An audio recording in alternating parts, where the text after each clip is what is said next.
general, pero previo a hacer la presentación ya formal de nuestro distinguido conferencista, el máster Estuardo Valdés Bonilla, quiero que sea el señor secretario general quien dé el saludo respectivo en nombre de nuestro respetable señor rector de la Universidad de San Carlos como autoridad máxima de nuestra casa de estudios.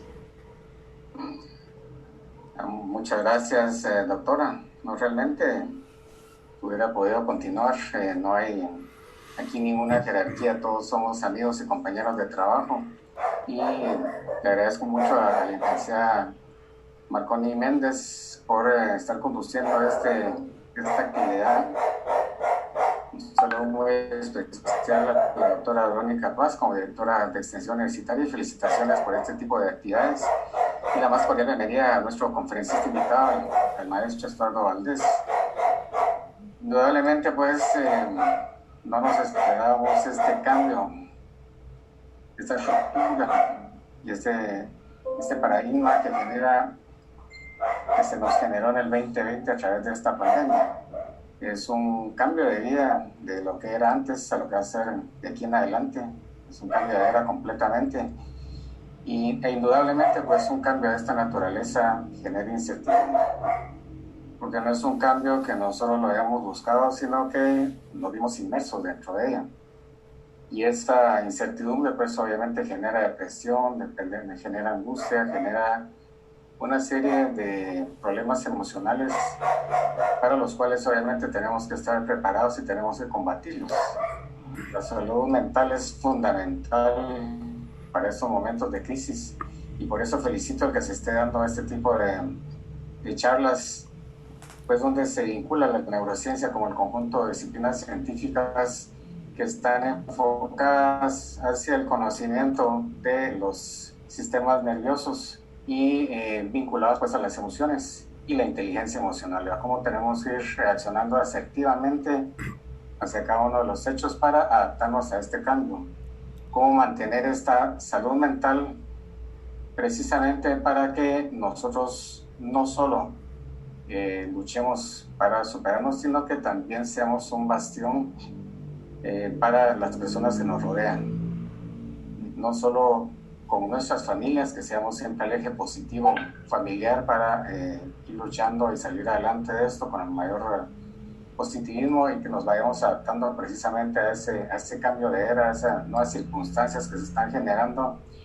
a esta nueva normalidad que estamos empezando a vivir, donde el paisaje urbano, pues, ya es a través de ver a las personas detrás de una mascarilla por protección. Y seguramente tenemos que estar preparados porque no será la única pandemia, aun cuando ya esperaríamos que esté próximo el descubrimiento de una vacuna.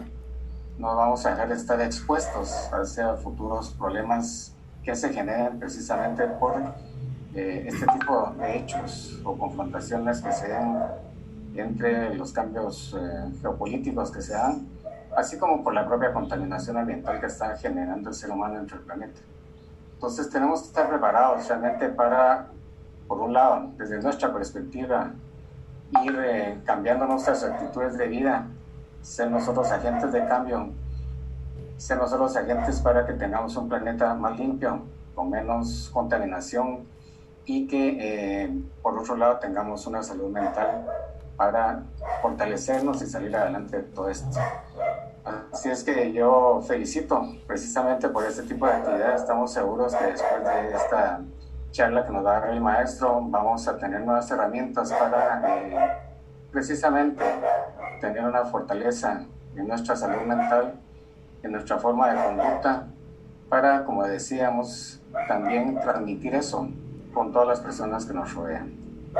Así es que, sin más, nuevamente le dejo la palabra a la doctora Verónica Paz para que presente a nuestro conferencista invitado y muchas gracias de nuevo, maestro, por acompañarnos. Gracias. Muchas gracias, señor secretario general, porque siempre está ahí acompañándonos en las actividades de la Dirección General de Extensión Universitaria. Distinguido público que nos escucha, está ya ahí presente virtualmente por medio de Facebook. Muchas gracias por aceptar la invitación y por estar ahí conectados, pero muy especialmente a nuestro distinguido conferencista, máster Estuardo Valdés Bonilla. Muchas gracias por aceptar la invitación que le hemos hecho de compartir sus conocimientos con nosotros y el día de hoy con el tema neurociencia e inteligencia en el proceso de cambio. Pero quiero aprovechar antes de presentar a nuestro conferencista y agradecer muy especialmente a quienes han hecho posible esta actividad por esa organización que han realizado, especialmente al maestro Gustavo Ostrich, al compañero Sergio Pozuelos y a la licenciada Rocío Salazar. Muchas gracias por esa buena organización que han realizado. Este tema ha sido considerado ante la coyuntura mundial en donde nos hemos visto obligados a rediseñarnos mental y emocionalmente, pero sobre todo adaptarnos a los millennials y aceptar el reto de la tecnología, en donde Guatemala y sobre todo la Universidad de San Carlos de Guatemala no se ha quedado atrás. Hemos estado a la vanguardia de la innovación tecnológica, quien antes del 15 de marzo todavía nos pasaba encima o nos atropellaba, como dicen algunos por ahí, hoy ya la abrazamos. Pero reconocemos que aún debemos ampliar nuestra gama de conocimientos, ya que es importante sondear qué elementos nuevos podemos incorporar a nuestra estructura cognitiva, pero también fortalecer nuestros sentimientos, y por eso el tema de hoy que vamos a conocer. Muchas gracias nuevamente al máster Estuardo Valdés Bonilla por aceptar ser parte de nosotros y compartir sus conocimientos, así que tendré a bien, previo a conocer del tema, conocer en síntesis quién es nuestro expositor. El licenciado Estuardo Valdés Bonilla es licenciado en psicología, a mucha honra, porque es mi colega, máster en dirección de negocios, coach ejecutivo, personal empresarial y tanatológico, profesional con más de 20 años de experiencia en administración y desarrollo de equipos de trabajo, experiencia en consultoría y docente en varias universidades del país, instructor de empresas e instituciones, director de recursos humanos de varias empresas e instituciones tanto del sector público como privado, expresidente de la Gremial de Gestión e Intermediación del Talento Humano, Cámara de Comercio. Actualmente es el presidente del Tribunal de Honor del Colegio de Psicólogos de Guatemala. También es socio fundador de Asociación Guatemalteca de Tanatología y Cuidados al Final de la Vida Integral. Socio también de la Fundación Elizabeth Kubler-Ross del capítulo Guatemala. Así que, sin más preámbulo, los dejo en el uso ahí del conocimiento de la palabra al máster Estuardo Valdés Bonilla. Bienvenido. Muchas gracias, doctora. Muchas gracias, arquitecto. Estamos a la orden y muy agradecido el que me invitaran a participar con Universidad de San Carlos sobre el tema de neurociencia e inteligencia emocional, que es un tema que está como muy de moda, y no de moda porque por bondades, sino de moda por la situación que estamos viviendo en este proceso y cambio o en esta crisis que se nos ha presentado. Entonces vamos a platicar un poquito sobre la neurociencia, sobre la inteligencia emocional, sobre lo que es el cambio y algunos puntitos ahí para trabajar, y al final dejaríamos para preguntas. Así es como estaríamos con la metodología. Entonces quisiera empezar diciéndoles que el cerebro es el mayor órgano del sistema nervioso central y forma parte del centro del control de todo el cuerpo. Se le ha atribuido al cerebro la responsabilidad del pensamiento, de la memoria, de las emociones, del habla y del lenguaje. Y en cierta forma sería la capacidad de aprendizaje. No me voy a detener mucho en el tema porque es muchísimo lo que habría que hablar. Si quisiéramos hablar las partes del cerebro que se le atribuye el pensamiento o la memoria o las emociones. Pero en términos generales así se habla del cerebro.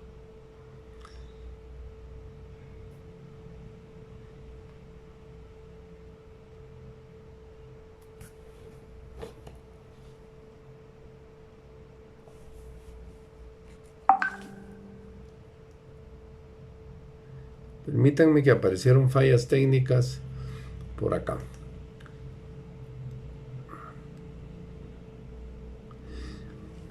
Aquí les pongo algunas situaciones que se están viviendo en estos momentos. Falta de motivación, falta de atención, falta de concentración, estrés, distracción, apatía, ausencias, y al referirme de ausencias no estoy hablando solo de ausencias físicas, sino ausencias emocionales, personas que están pero no están, y como que la codependencia hacia el uso de celulares.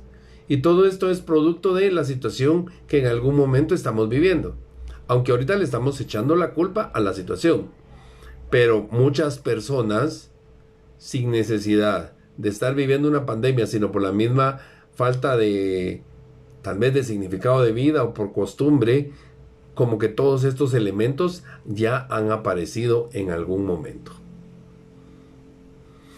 Casi sin darnos cuenta, hemos estado prestando más atención a lo que tenemos que hacer nosotros para enseñar, como preparar, como explicar, como examinar, sin pensar que lo que tienen que hacer las personas para aprender, cuando las personas están aprendiendo, sin que tengan a un maestro o a una persona que los prepare, les explique, les examine, les enseñe, sino que las personas están cambiando su forma de pensar, y por ahí está entrando la neurociencia, una capacidad de aprendizaje. A lo largo del tiempo, psicólogos, filósofos, últimamente neurocientíficos han intentado formular teorías del aprendizaje. Pero solo en los últimos años, gracias a las neuroimágenes, al hablar de neuro, estamos hablando de los nervios, sistema nervioso central, se ha avanzado mucho. Por ejemplo, vamos a tener que el saber no ocupa lugar. Vamos a determinar que el cerebro es rígido. Vamos a determinar también que las neuronas no se regeneran. Eso no es lo que nos han enseñado. Que en el adulto el cerebro no se va a desarrollar más. Y que la estrella del cerebro es la neurona. Son como los elementos básicos que se utiliza en la neurociencia. Llegamos a cierto grado de coeficiente intelectual, no va a avanzarse ni va a disminuirse a no ser que haya algún accidente. Las neuronas, si fallecen o si mueren, ya no se regeneran. Son las pocas células que no se regeneran en el organismo. El cerebro es rígido. No hay un espacio donde quepa el saber en el cerebro. Pero sin embargo, estamos evolucionando y revolucionando. Y entonces la mente humana va a ser un mecanismo de supervivencia. Y la razón es solamente una de sus diversas técnicas. ¿Qué quiere decir esto? Que el cerebro razona, pero la inteligencia hoy se entiende como la forma de adaptación del ser humano. Y la adaptación del ser humano va a estar encaminada en ese mecanismo de supervivir, donde pueden aparecer en algún momento los instintos o los impulsos. La neurociencia está revolucionando la manera de entender nuestras conductas. En forma más fácil nos explican a cómo aprender, a cómo guardar información en nuestro cerebro y cuáles van a ser los procesos biológicos que van a facilitar el aprendizaje. Eso es en sí lo que trabaja la neurociencia. Es un campo que estudia el sistema nervioso y todos sus aspectos, como podrían ser la estructura del sistema nervioso central, la función, su desarrollo, cómo se establece la bioquímica, la farmacología y todas las patologías que pueden suceder. Estamos hablando más a nivel mental y emocional, y de cómo sus diferentes elementos van a interactuar para establecer la base cognitiva, lo que conocemos, y la base conductual, la forma como actuamos. Si yo ahorita los enviara a que pensaran en un árbol, van a pensar en el árbol que conocen, el árbol que tienen cerca. Y entonces, si yo ahorita hiciera una encuesta de díganme qué árbol van a encontrar, alguien me va a decir de un ciprés, alguien me va a hablar de una ceiba, alguien me va a hablar de un pinabete, o creo que ahorita de un eucalipto, porque es lo que todo el mundo está consumiendo. Entonces, eso va a depender mucho de lo que aprendemos. Cómo nuestra experiencia de vida va encaminada hacia lo que aprendemos, a lo que ya conocemos y obviamente a expresarlo a través de nuestra conducta. Y aquí vamos a hablar un poquito de la neuroeducación, donde vamos a unir la neurociencia con la educación en la búsqueda de que el ser humano se desarrolle. Por un lado va a aparecer las neurociencias, que son la estructura y la función del cerebro. Por otro lado va a aparecer la pedagogía y la andragogía. La pedagogía es el aprendizaje en niños y la andragogía el aprendizaje en adultos. Por otro lado va a aparecer la psicología, que va a trabajar sobre las conductas y los procesos mentales para establecernos la mejor forma de aprendizaje, que esa va a ser la neuroeducación. El cerebro básicamente es una máquina predictiva que nos va a llevar a reducir la incertidumbre del entorno. Y entonces, cuando estamos a veces preocupados por una situación, como que el cerebro se va a poner a trabajar, va a poner a trabajar todas sus neuronas, va a poner a trabajar todos sus conocimientos que tiene para reducir la incertidumbre. Y por ahí van a aparecer las emociones cuando la incertidumbre va a tocar el elemento emocional. Y déjenme decirles que, de acuerdo a la neurociencia, el ser humano es 80% emociones y solo un 20% razón. Y aquí es donde viene la explicación, que a veces nosotros le hablamos a alguna persona para que haga algo, pero le hablamos a su razón. Y como le hablamos a su razón, a la persona no le interesó, no cambió, no le hizo clic, y esa incertidumbre se vuelve tan grande y no cambia. Entonces lo que tenemos que hacer es ahora hablarle a las emociones. Y ya vamos a tocar un poquito más adelante sobre ese tema. Tendemos a recordar perfectamente todo lo relacionado con la supervivencia en nuestro entorno. Y si regresamos al padre de la psicología, Sigmund Freud, nos habla que en algún momento los mecanismos de defensa hacen que borremos recuerdos que no nos han ayudado con la supervivencia. Situaciones demasiado traumáticas puede ser que nosotros las olvidemos en una forma consciente e inconsciente. Sin embargo, cada día aprendemos. Decía mi mamá, el día que ya no aprendas nada, decirle a Diosito que te recoja, porque estás robando oxígeno. Me daba risa cuando ella me lo decía, pero es cierto. Todos los días aprendemos algo nuevo. Ahora, ¿cuál es esa acción o efecto de aprender? Cuando hablamos de aprender, generalmente nos referimos a adquirir conocimientos de alguna cosa por medio de la observación, en forma consciente o inconsciente, el estudio, que es lo que más se ha utilizado, el juego, que es lo que recientemente se utiliza más, y en el otro les pondría nuestro entorno. Y ahí pueden leer algo de programación neurolingüística, cómo a nosotros nos programan desde niños para aprender algo. Y dentro del aprender tiene que aparecer el desaprender. Por aprender podemos entender también de adquirir nueva información y nuevas respuestas para modificar respuestas anteriores o antiguas.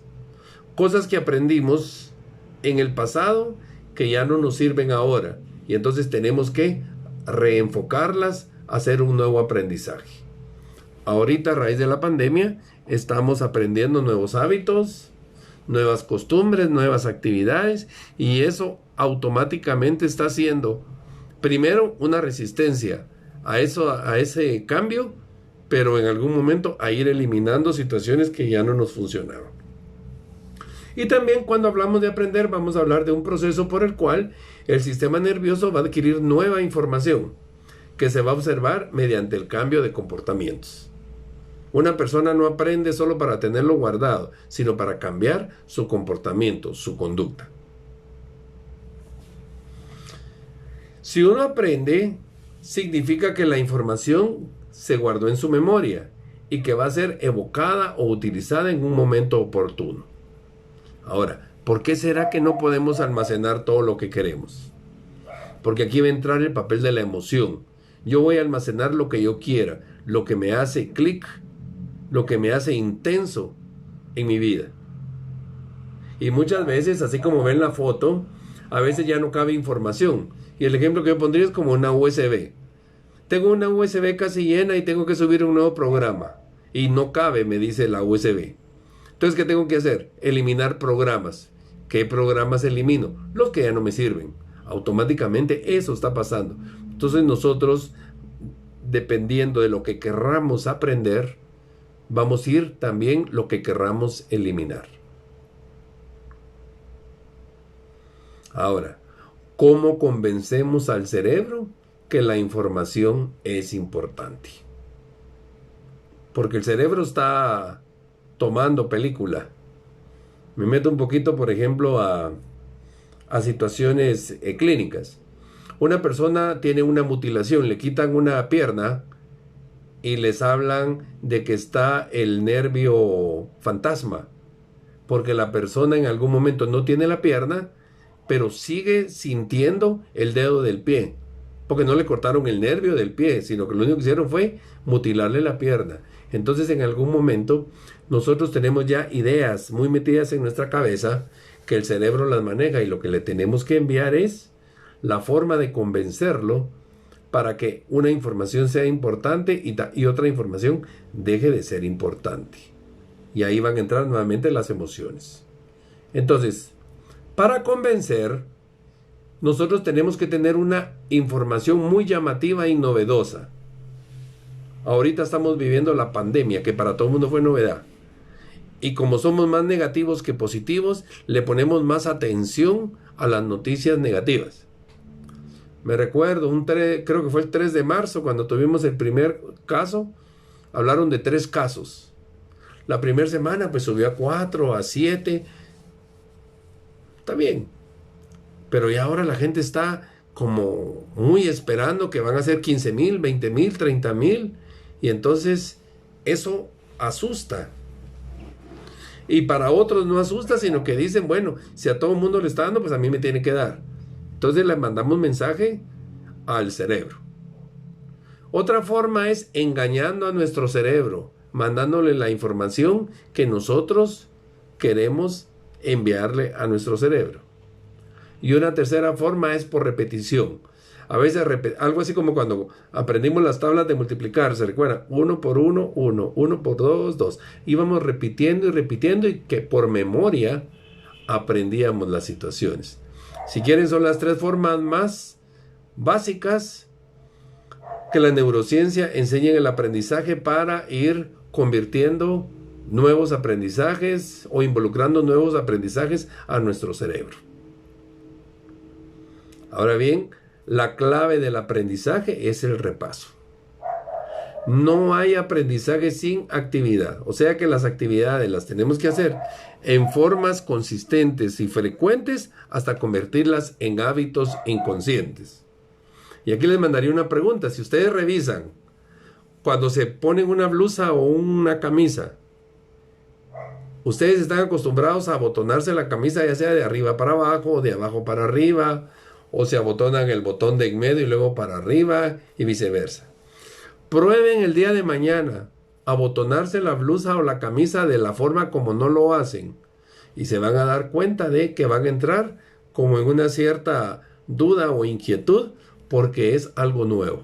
Y así es como empezamos a ir cambiando situaciones en el aprendizaje. Entonces, nuevamente, debemos convencer al cerebro para que el cerebro envíe mensajes que se convierten en hábitos inconscientes en el ser humano.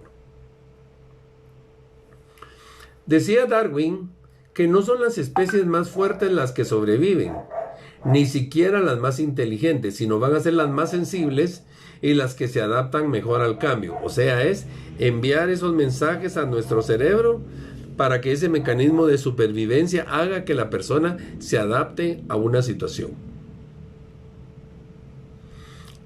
Esta filmina la utilicé esta semana en el Congreso de Psicología Industrial de la universidad con los chicos de Psicología Industrial, y yo les decía, o cambias o aceptas.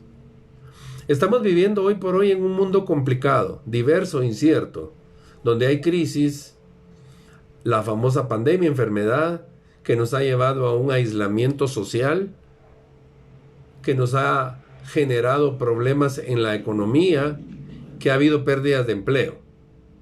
Y con esas situaciones diversas e inciertas, nosotros también estamos cambiando, hemos cambiado hábitos, actividades, formas de pensar, formas de sentir y emociones.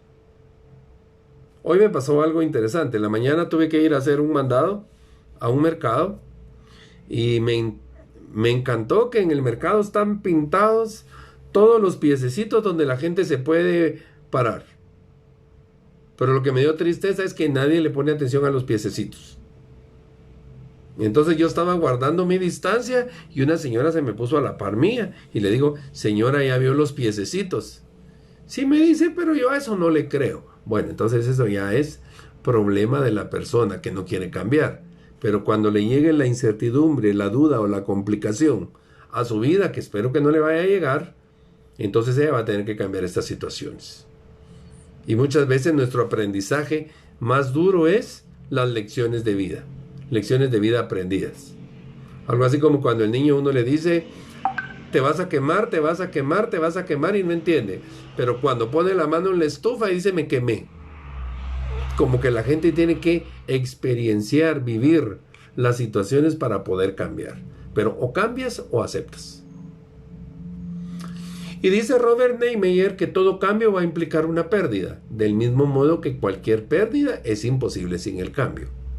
Yo creo que todos hemos perdido algo ahorita con la pandemia. Pérdida de autonomía, pérdida de amigos, pérdida de personas que han fallecido, pérdidas de empleo, cualquier pérdida. Pueden haber pérdidas económicas, sociales, culturales, etc. Pero también, cuando perdemos, nos damos cuenta que tenemos que cambiar. ¿Qué es una pérdida? Desde el punto de vista psicológico, es aquel proceso normal de reacción interna y luego externa ante la ausencia de un ser querido o la pérdida de algo que va a ser significativo para mi persona. Hay un montón de pérdidas que hemos tenido a lo largo de la vida, pero ni nos hemos dado cuenta o no le hemos puesto atención. Pero acá hay que ponerle atención a las pérdidas esas que son significativas. Y las pérdidas significativas que provocan dolor es mucho más que un sentimiento, porque es reconocer y revivir esa pérdida significativa, valiosa e importante. Voy a poner un ejemplo. Imagínense que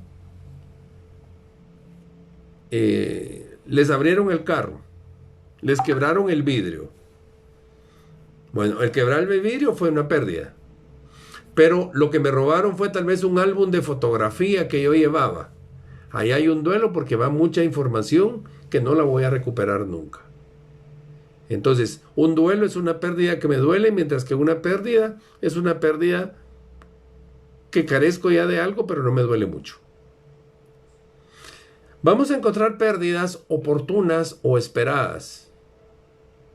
Y vamos a encontrar pérdidas inoportunas e inadmisibles. La pandemia fue una pérdida inoportuna. Nadie se esperaba eso. ¿Quién de ustedes, por enero de este año, si le hablaban de COVID, se ponía a meditar? Casi nadie. Pero después de febrero, marzo, COVID ya era una pérdida inoportuna.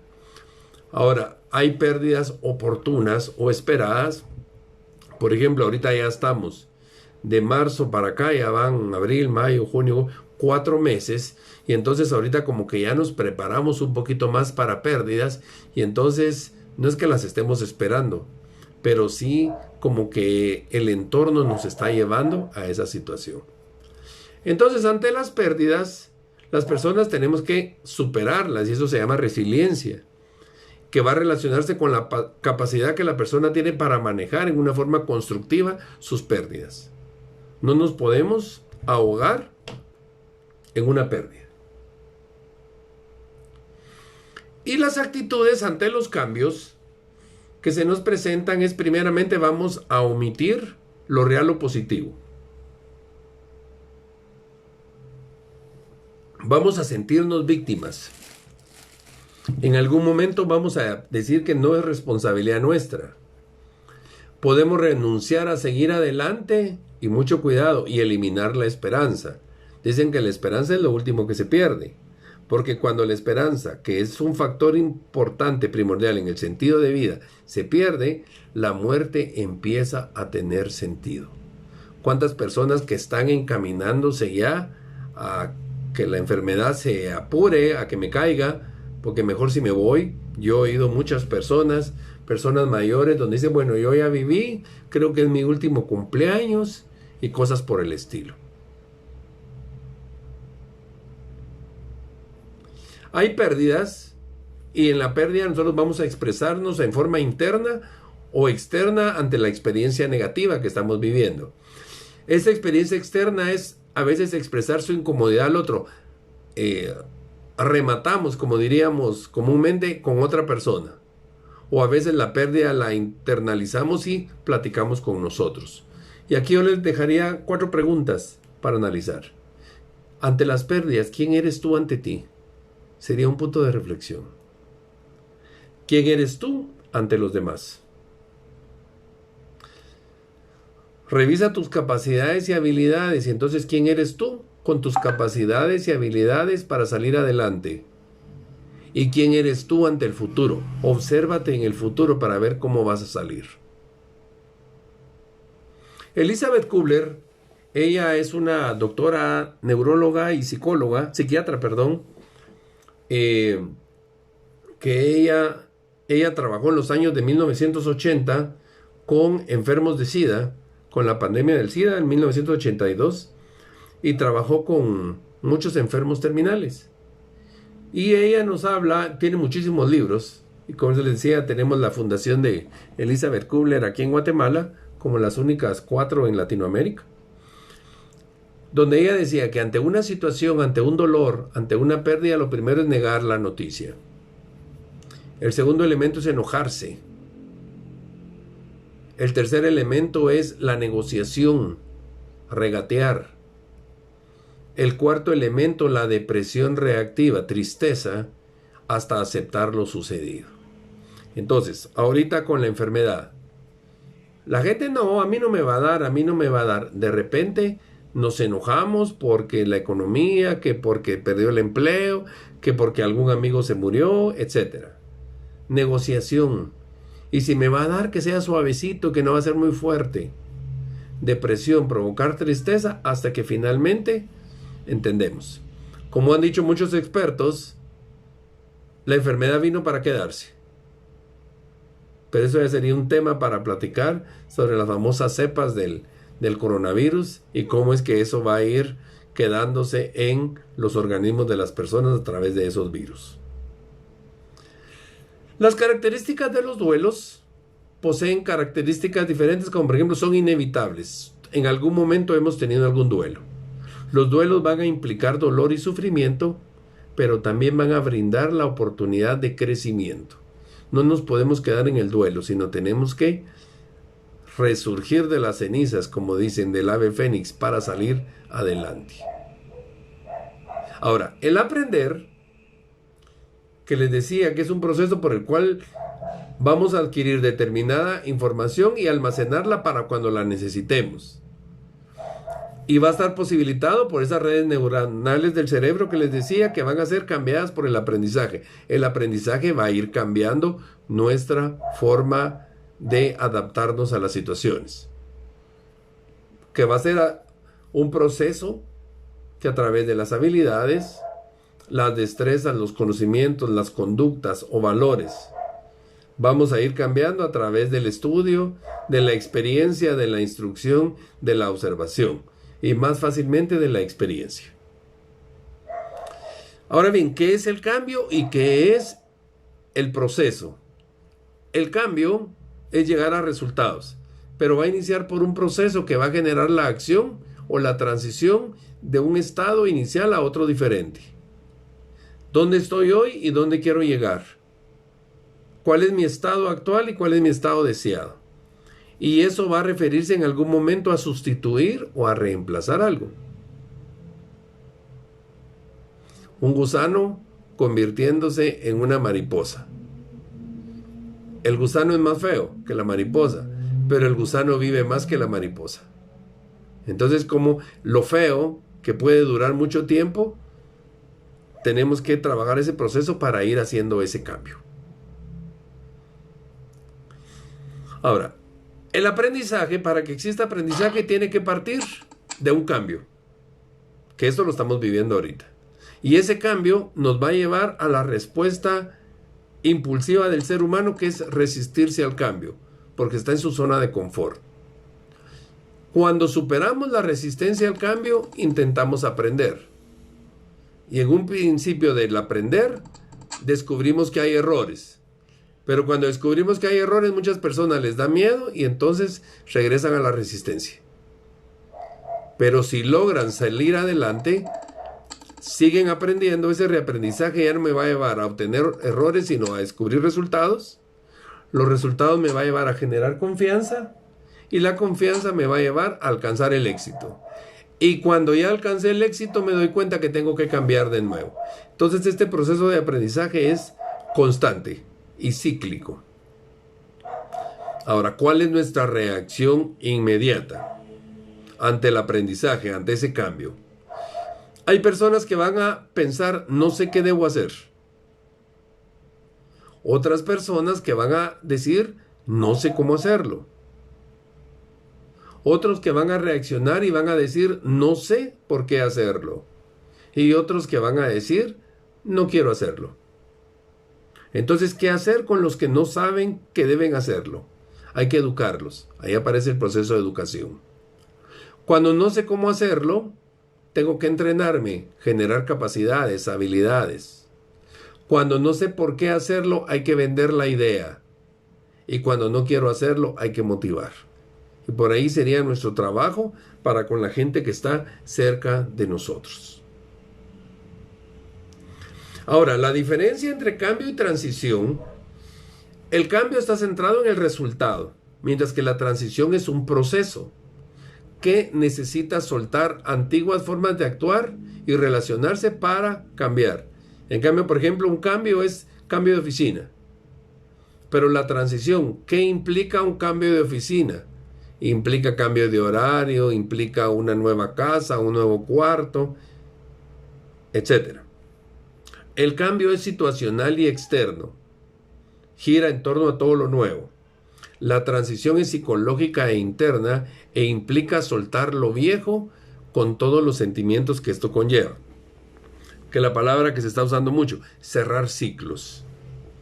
El cambio es un inicio, mientras que la transición va a iniciarse con el final. Ya se los voy a explicar.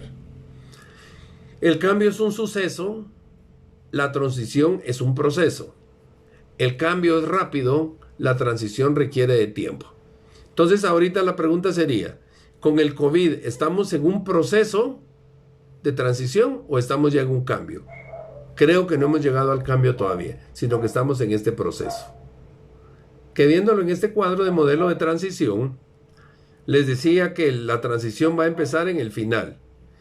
El final es la fase donde estamos cerrando el ciclo. Vamos a abandonar nuestro mundo viejo para entrar a un nuevo mundo, a un nuevo ciclo. Y estos finales están marcados por varios sentimientos, todas nuestras emociones, como son la tristeza, la sensación de pérdida, el enojo, la ansiedad, el miedo, el temor. Y en esta fase es importante preguntarnos, ¿qué es lo que está finalizando para ti en este momento y qué estás perdiendo? Cuando estamos en un proceso de cambio, esa es la pregunta que hay que hacerse. ¿Qué estoy perdiendo con el cambio? Pero sé que tengo que cerrar ese ciclo. Y cuando cierro ese ciclo, caigo a una zona neutral. Esa zona neutral es donde yo voy a estar confundido y perdido, desconectado. Me puedo alejar, puedo renunciar a algo. Si es en el trabajo, puedo presentarme, pero no sin hacer nada, me paralizo, porque no sé si regresar a lo anterior o iniciar algo nuevo. Algo así como cuando terminamos una relación, más que todo de noviazgo, los adolescentes, que terminaron la relación, pero a veces quisieran regresar con la anterior pareja. y están en este proceso. Y mientras están en este proceso, no pueden brincar a lo nuevo. Porque la fase inicial va a ser cuando yo ya superé mi proceso de cierre y entonces aquí ya me siento satisfecho y estable, renovado y con una nueva energía. Hasta aquí estamos llegando al cambio.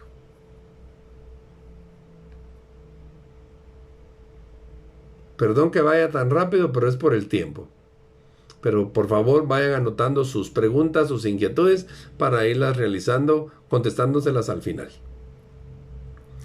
Ahora, muchas veces el cambio significa este dibujito, que tengo que estar empujando a la gente porque la gente no quiere cambiar y tienen que aparecer otros que quieran hacer el cambio.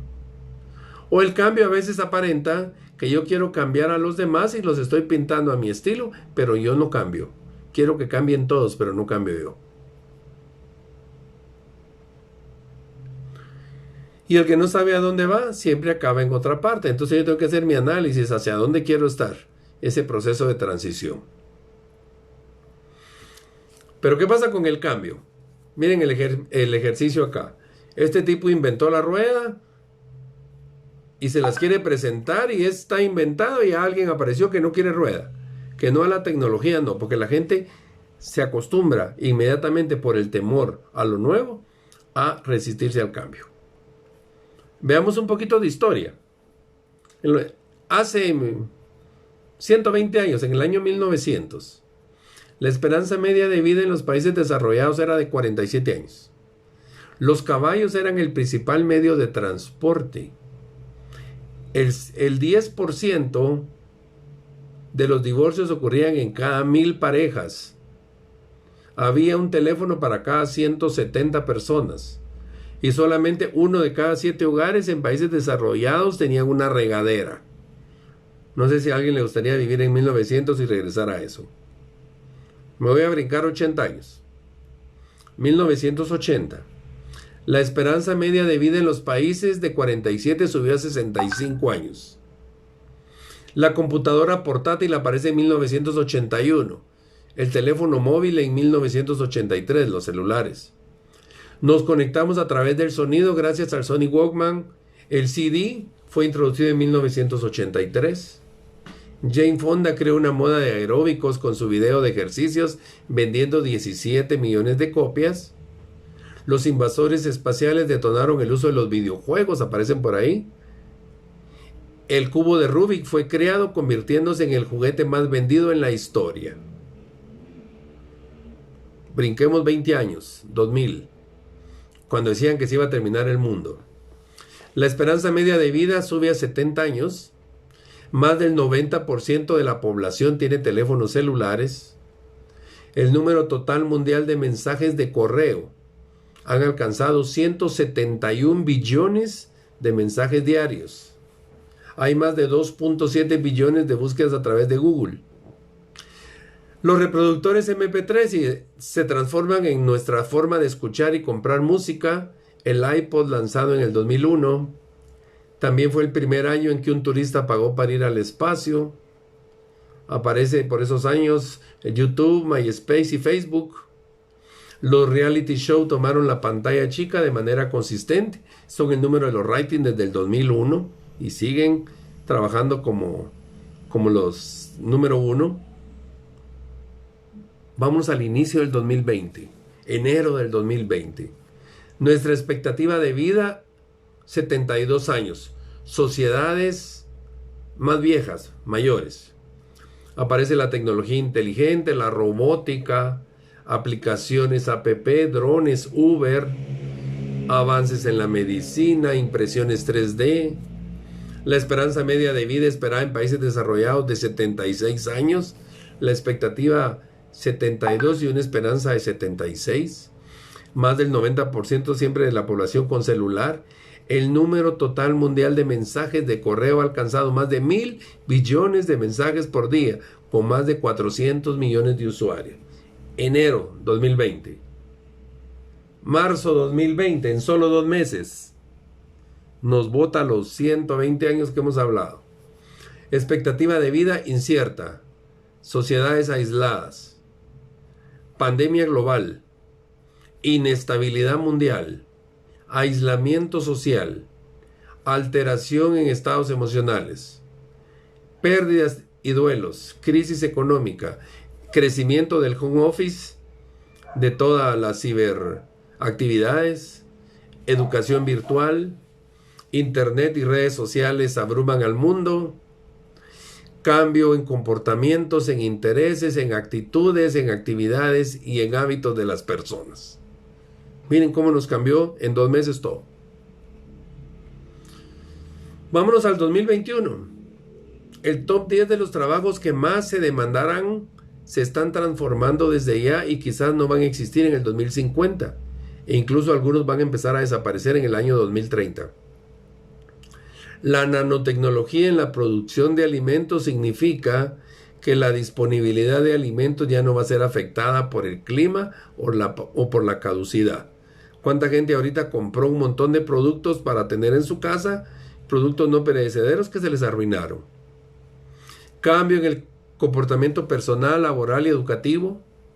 Un redescubrimiento y reinvención de todas las actividades económicas, educativas, culturales y sociales. ¿Qué más podemos esperar? Vienen cambios fuertes. Y entonces ahí aparece la famosa emoción. Y las emociones no son más que un impulso que nos van a llevar a la acción, originado de programas de reacción automática que son establecidos a través de la evolución del ser humano. Y en psicología la emoción se va a definir como aquel sentimiento que se expresa mediante alguna función fisiológica: llorar, reírse, enojarse, etc. La emoción es la expresión física del sentimiento y las estudia mucho ahora la psicología y la neurociencia. Es un proceso cognitivo o cognoscitivo relacionado con la mente humana que nos va a influir en tomar decisiones, en nuestra memoria, en nuestra atención, entre otros. Y entonces aquí vamos a entrar con la inteligencia emocional. Ya hablamos un poquito de neurociencia, un poquito de cambio y ahora inteligencia emocional. Inteligencia emocional viene del latín inteligencia, que está vinculada a la capacidad para escoger las mejores opciones para buscar soluciones. Y podemos encontrar varios tipos de inteligencia según las habilidades que entran en juego. Hay inteligencia general o habilidad general, habilidad numérica, de relaciones espaciales, de lenguaje, de percepción, que sería todo lo que en psicología manejamos con pruebas psicométricas. La inteligencia aparece relacionada con la capacidad de entender y de elaborar información para usarla de manera adecuada. Por un lado, la inteligencia. Antes se medía mucho el coeficiente intelectual. Hoy se mide más el coeficiente de inteligencia emocional. La inteligencia emocional, la emoción es relativo a la emoción, lo emocional relativo a la emoción, es un fenómeno psicofisiológico que va a suponer una adaptación. Es lo emotible, lo sensible a las emociones que les había dicho anteriormente. Y entonces aparece Daniel Goleman, quien nos habla de inteligencia emocional, donde hace referencia de aprender a reconocer mis sentimientos y los sentimientos de los demás. Entonces él habla que la persona es inteligente o hábil para manejar sus sentimientos. Hay personas que son muy inteligentes, pero no saben adaptarse, no viven las emociones. Y entonces las personas en algún momento su inteligencia topó, porque ahora hay que darle más importancia a la inteligencia emocional, según lo que nos dice Daniel Goleman. Ahora veamos un poquito lo que es la emocionalidad o las emociones para entender un poquito la inteligencia emocional. La mayor parte del tiempo, nuestras emociones son la clave para la mayoría de las decisiones que tomamos. Y nuestras emociones hacen hábitos. A través de las emociones realizamos nuestros hábitos. Pero van a ser juicios que hacemos en el lenguaje para referirnos a determinados acontecimientos. ¿Qué quiere decir esto? Hay personas que su tristeza la manifiestan de diferente forma que otras personas. O su alegría o su enojo, porque ha sido aprendido. Son juicios aprendidos. Y que vamos a actuar de acuerdo a determinado acontecimiento. Y ante un mismo situación o acontecimiento, cada persona puede manifestar la emoción que le aparezca. Si vieron la película de Disney, habla de 5 emociones básicas: el temor, la alegría, la tristeza, el enojo y el amor. Todas estas emociones son buenas, pero también pueden ser malas. Veamos el siguiente cuadro. La emoción del temor. La función del temor es una autoprotección. El temor a mí me paraliza, o a todos pues nos paraliza. Pero como manejo constructivo, eso nos va a dar seguridad y fortaleza, nos va a dar precaución, pero como un manejo destructivo nos puede provocar pánico, horror, terror. El amor, su función es vincularme con alguien o vincularme conmigo mismo, y como manejo constructivo me va a dar autoestima, la estima del otro, el ser amoroso, pero como manejo destructivo me puede dar la codependencia. La tristeza, su función es regresar a mí. Cuando yo estoy triste me pongo a pensar en algunas situaciones que pudieron haber pasado en el pasado. Y entonces yo vengo y regreso a mí esas situaciones que como manejo constructivo me puede dar autoconocimiento y profundidad, pero como manejo destructivo me da melancolía o aislamiento.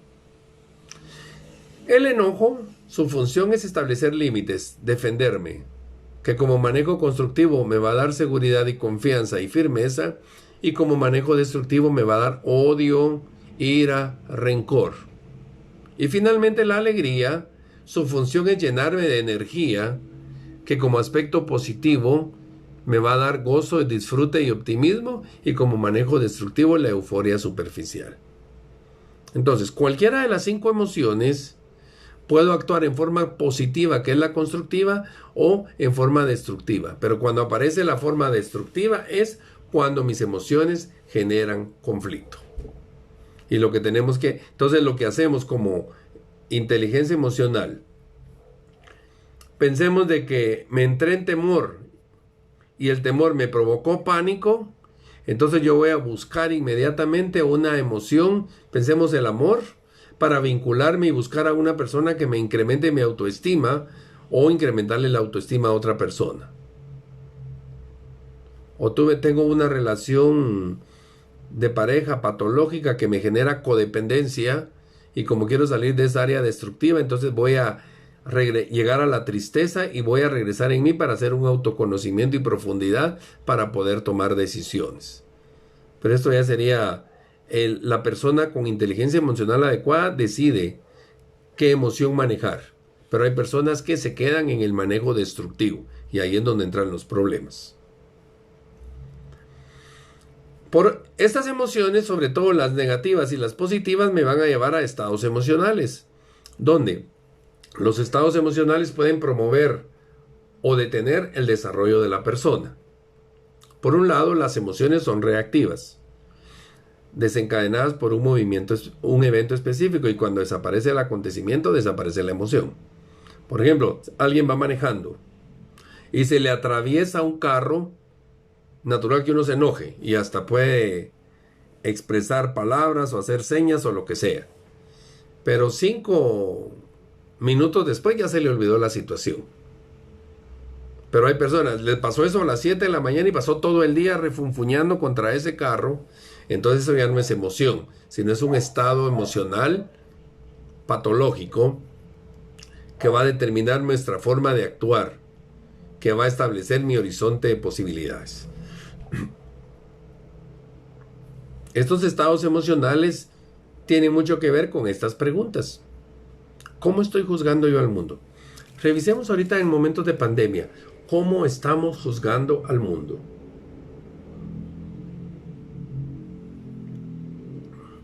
¿Cómo estamos juzgando a las personas que me rodean? ¿Cómo me estoy juzgando a mí mismo? ¿Y cómo estoy juzgando mi futuro?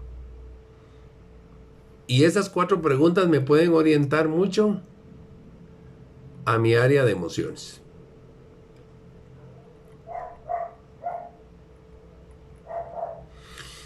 Y la inteligencia emocional lo que busca es primero percibir las emociones, comprenderlas, utilizarlas para por último manejarlas.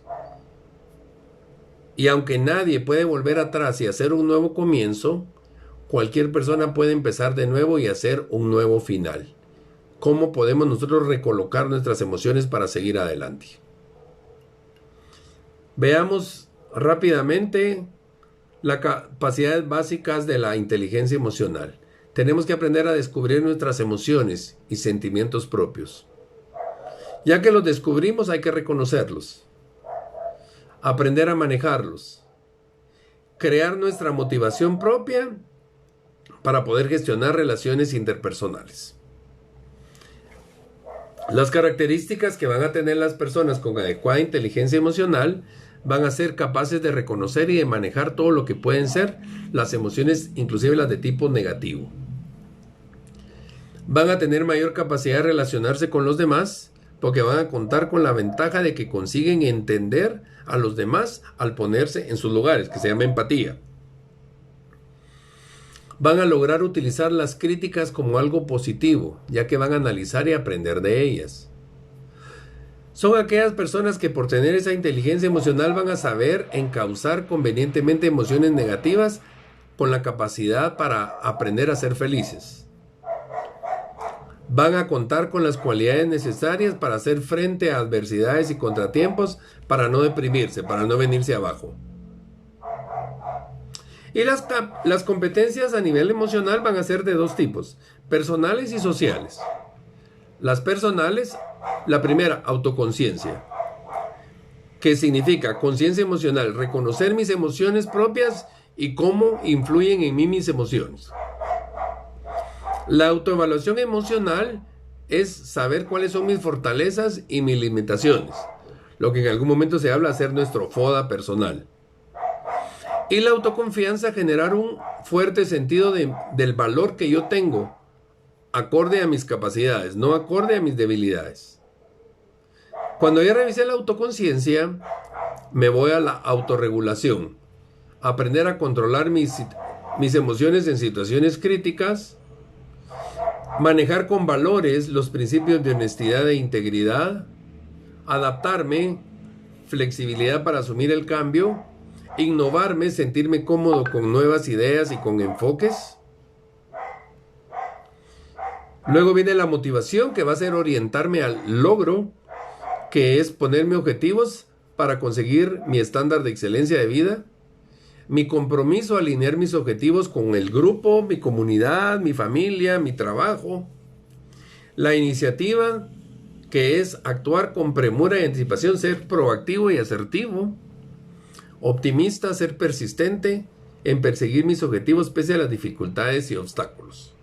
Ya casi voy a terminar para que no se cansen, porque sé que les he mandado muchísima información. Ha sido pura ametralladora de información ahorita. Y las competencias sociales, por un lado, la empatía. Si ya me conozco a mí mismo, ahora voy a entrar a comprender a los demás. Comprender los sentimientos y los puntos de vista de los demás, prestando interés necesario. Desarrollando a los demás, ser sensibles a las necesidades de desarrollo de los demás y potenciar sus capacidades. Una orientación de servicio, anticiparme, reconocer y satisfacer las necesidades de mis clientes, en algún momento en las oficinas, clientes externos e internos. Gestión de la diversidad, fomentar la oportunidad de la diversidad cultural, étnica y diferente tipo de personas. Conocer, ser amables y aceptar la diversidad que hay. La conciencia política, entender las tendencias del poder existente emocional entre los miembros del grupo, por dónde van, quién dirige, quién no dirige, etc. Dentro de las habilidades sociales, pues la influencia, utilizar técnicas efectivas para ganar el consenso y persuadir a otros, sobre todo en situaciones difíciles, cómo ayudarlos. Escuchar abiertamente y ser capaces de lanzar mensajes convincentes y asertivos, que es la comunicación.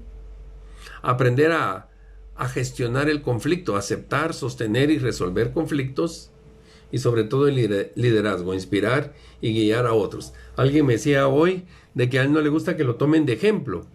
Y yo le decía, pensá en esto, si alguien te dijo que sos un ejemplo y vos le decís que no, automáticamente le estás desvalorizando todo lo que tú has hecho con respecto a los demás. Entonces siempre tenemos que ir trabajando en eso. Construir lazos, ser capaces de generar relaciones de confianza con las demás personas, trabajar con otros en colaboración y cooperación para alcanzar objetivos en común y también crear sinergias para obtener objetivos colectivos. Ya casi estoy terminando. Según Jebb, él dice que el aprendizaje es una nueva relación que se crea entre neuronas y recordar es mantener esa relación socialmente activa. Tropezar no es malo, el problema es encariñarse con la piedra. Entonces van a haber dificultades, van a haber problemas, ciertamente. Tenemos que salir adelante. Y Víctor Frank, creador de la logoterapia, dice que si no está en tus manos cambiar una situación que te produce dolor, siempre podrás escoger la actitud con la que afrontes ese sufrimiento. Cada quien decide cómo vivir el cambio. Yo por aquí estoy terminando. Si quieren conocer mi página, por si se vale la propaganda, pues tengo Facebook, Twitter, LinkedIn, YouTube. Y sobre todo en YouTube estoy subiendo constantemente mensajes motivacionales, por lo menos una vez por semana, para que vean las situaciones que se están viviendo constantemente. Yo por aquí me quedo. Por favor, preguntas que vengan, con muchísimo gusto.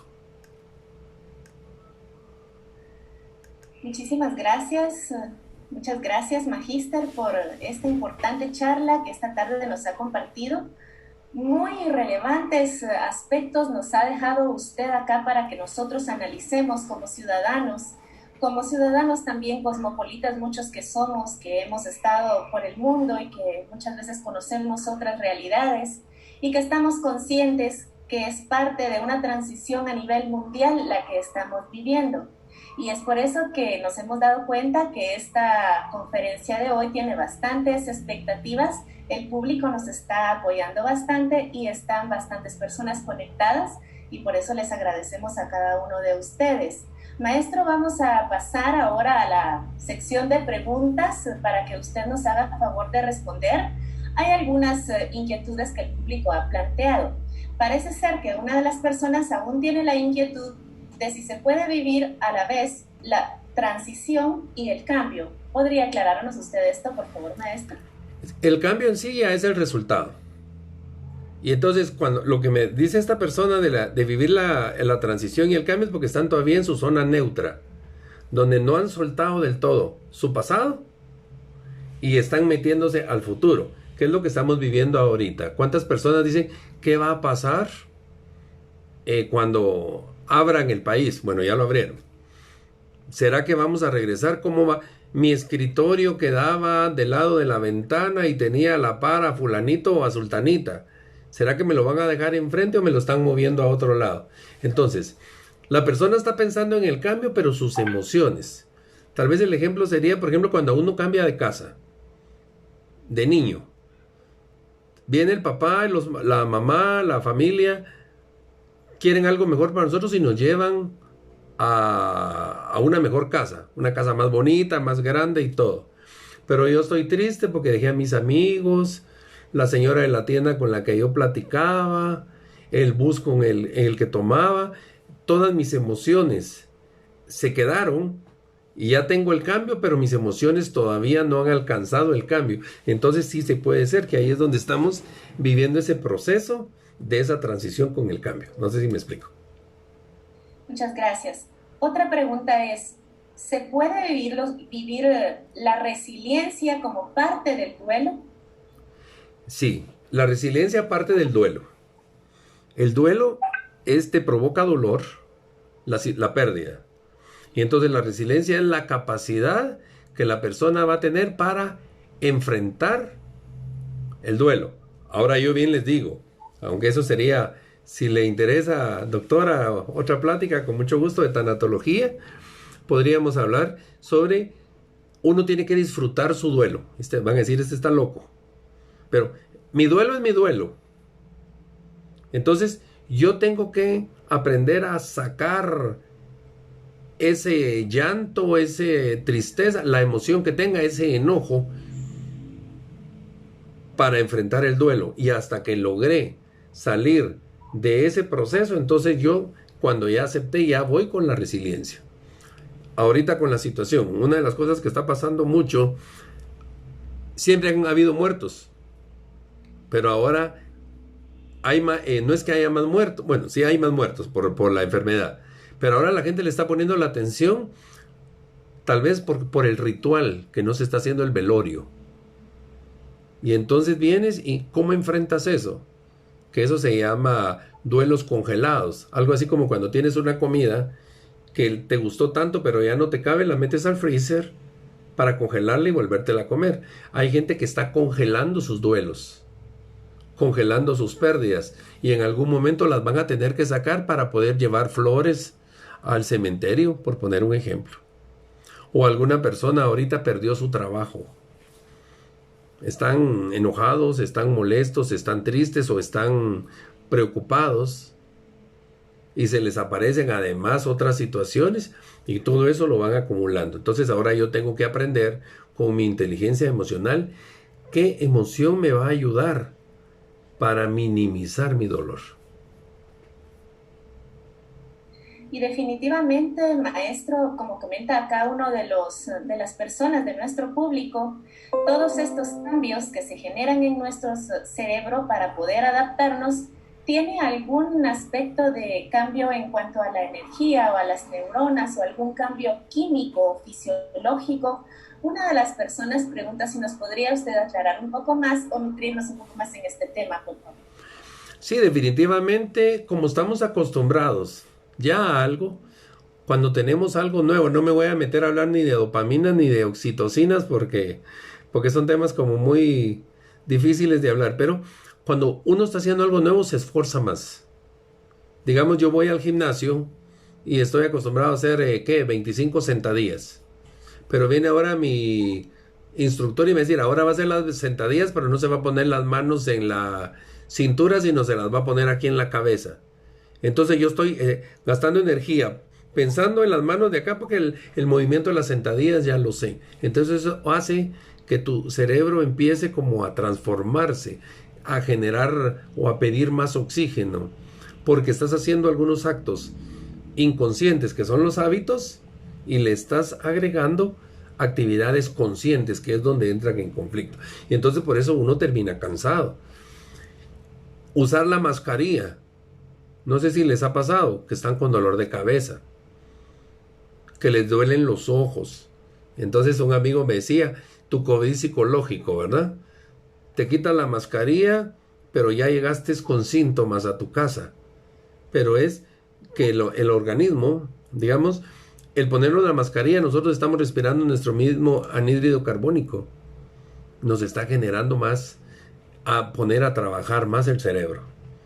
Y algo así es el aprendizaje, porque aquí puse un ejemplo, dos ejemplos muy físicos.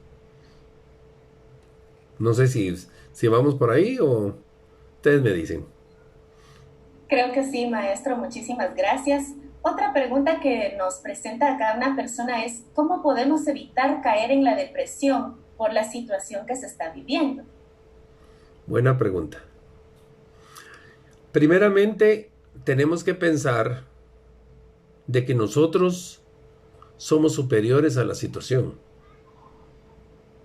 Nosotros no somos responsables ni podemos manejar la situación externa. Eso lo tenemos que entender. Estamos limitados a manejar nuestro comportamiento. Yo soy responsable de mi vida. No puedo ser responsable inclusive ni la de mis hijos.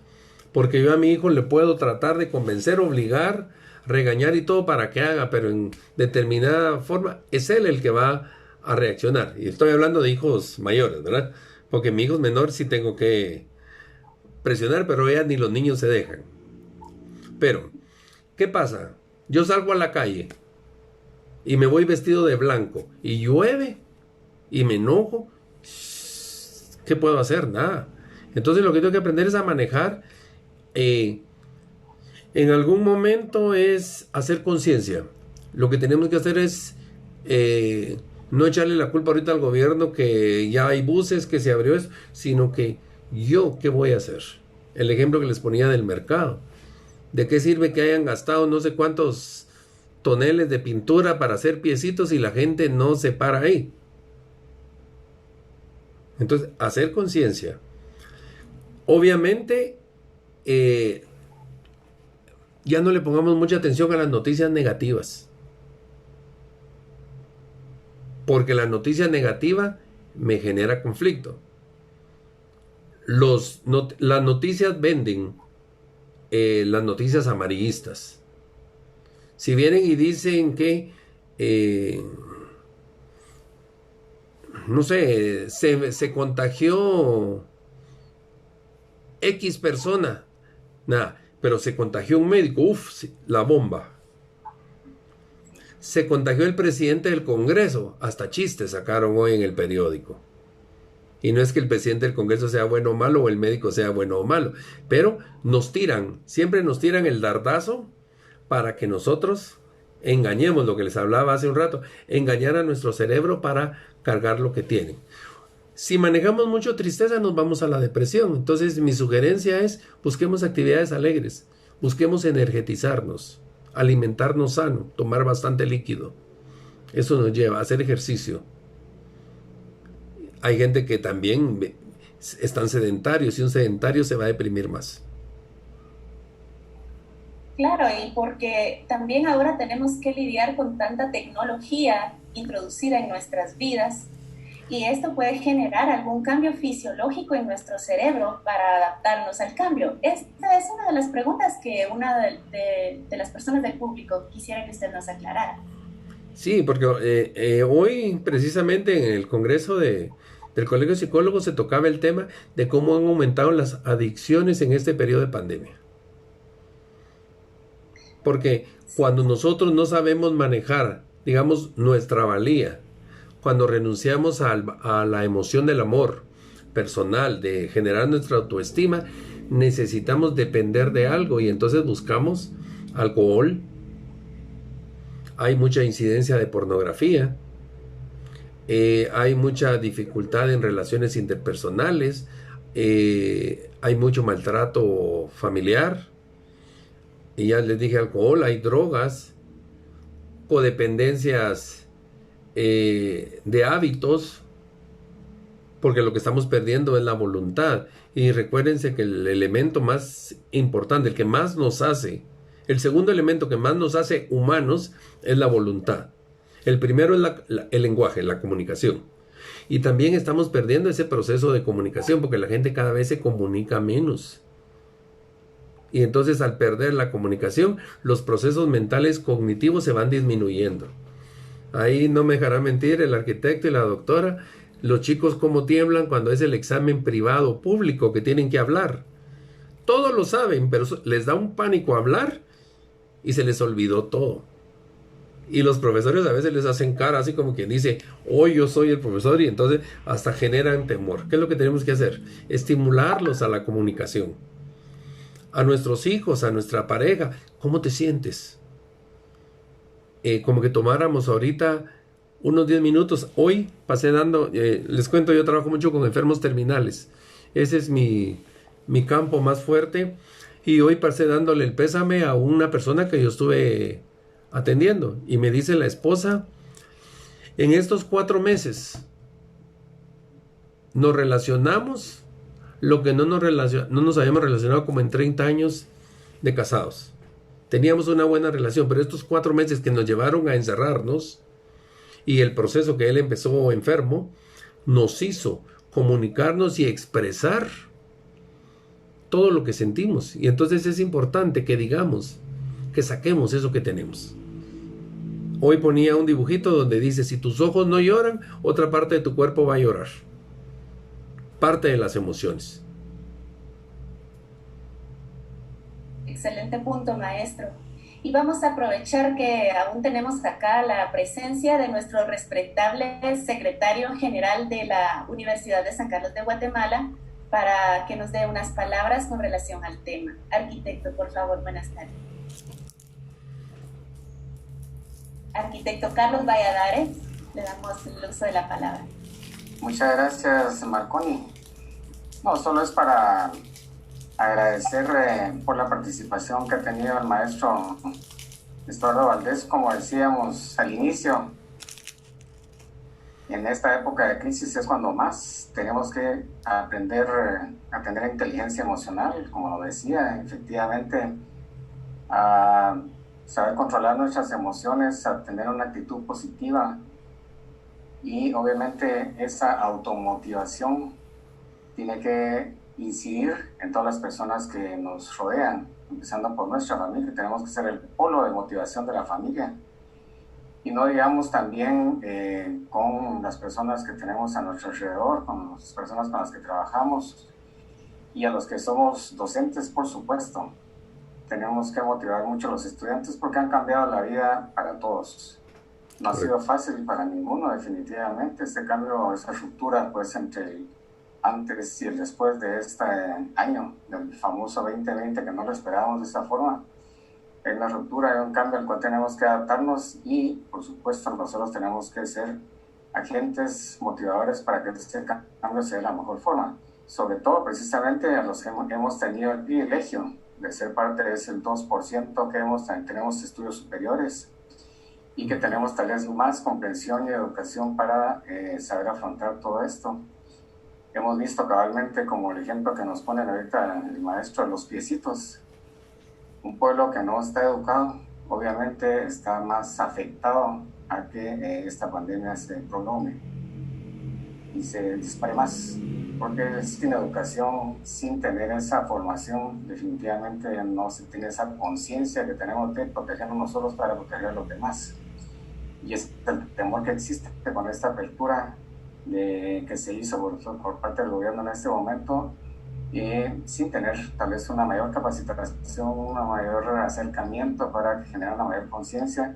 Pero nosotros, los que hemos tenido la oportunidad de tener un poco de más estudios, nos toca también ser motivadores y ser agentes de promoción de esas medidas de prevención que se tienen que dar.